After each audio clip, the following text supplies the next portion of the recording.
Hello, everyone. This is Jody Burehead from Santa Clara Unified Board of Trustees, your school board, and I'm here to talk about the board meeting that's coming up on September 23rd, our regular meeting.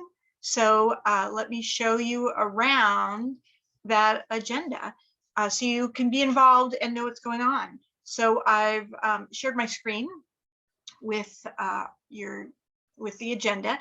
And the first part, I'm just going to sort of breeze through because that's just organizational items in closed session. The meeting starts at 4 o'clock, but those things are going to take some time. So we will definitely have to be back by 7:15, but we may be back a little bit earlier if we can, but at least by 7:15 because we have a public hearing. This is our second public hearing about our transition to by trustee area elections.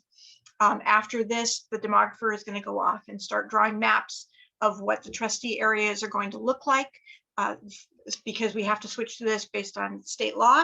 So we are switching so that each trustee will represent 1/7 of the district.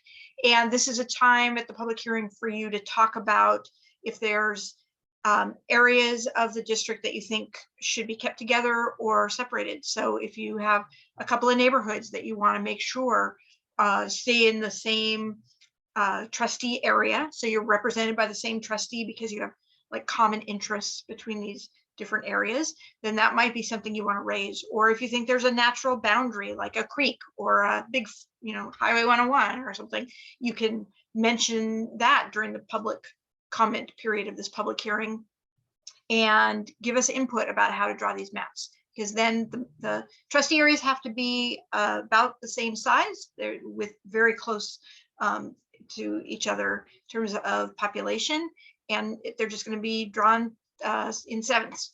So that's happening, and we'll have more public hearings after the maps are drawn. We're also having some community input sessions where you can see the maps. Some of them are in person, at least one will be online, where you can see the maps and you can comment and give direction about changes that you would like to see, or if there's certain maps that might be better than others, that'll be your time to give input. December 9th, we make the decision. Then there's some other common things. We're having our student board reps coming back, so that's great. Public comment on unagendized items. I always want to highlight that because if you want to speak on something that's not on the agenda, so it's something that's come up that you think it's important for us to know, then this would be the time because it's not on the agenda. So we can't talk about it during the meeting, but you can bring it up to us. You'll have 2 minutes to speak. You need to be on the Zoom and raise your hand, and then you can speak on this item and let us know. We can't respond back. The only thing that we can do is we can ask the superintendent to look into it, or the superintendent might ask you to send her a note so that she can ask you more questions, because of course we don't have your contact information.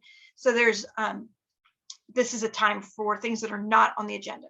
If you want to speak to something that's on the agenda, then I suggest that you wait until that item comes up, and then again raise your hand, and when we get to the public comment section, we'll call on you again, 2 minutes.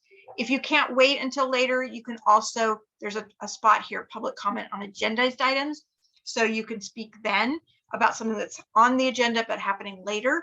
And that way, if you need to go to bed early or want to put your kids to bed or such, so you can speak on it now, or you can speak on the item later. You can't speak twice on any particular item. So if you speak at this early spot, then you won't be able to speak on that same item later on. Then we have a couple of discussion and action items here at the beginning of the agenda. And the first one is one that we were going to talk about last time, we didn't get to. So it's an issue that parents raised, that if they're in an open enrollment school and they've decided to go to independent study, we don't hold that spot open for them. The board decided in the spring that we would fill that spot with somebody on the waiting list. So if they go to independent study and then they want to go back, if the spot is open, they can go back. But if it's not open, they'll have to go to a different school. Most likely their school of their home school. It doesn't have to be their home school. So parents asked us to talk about this again and maybe rethink it. So we'll be doing that. And then the second item here is that in-person board meetings might be coming back because the state law that allowed us to have Zoom meetings is expiring the end of this month.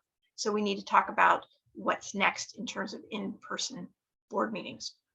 Okay, we have some standard consent items. Those are just approved in one fell swoop. We have a couple of resolutions we're passing about things coming up in October. We are approving some human resources things, mostly doing with our union contracts. We are settling for salaries for the year. For our classified, we've already done teachers, so now we're doing classified, and then our management and our chief academic and innovation officer. So we'll be settling those. On Thursday, we are changing the benefits, or we hope to change the benefits, how they're being run for our medical benefits to save our staff some money.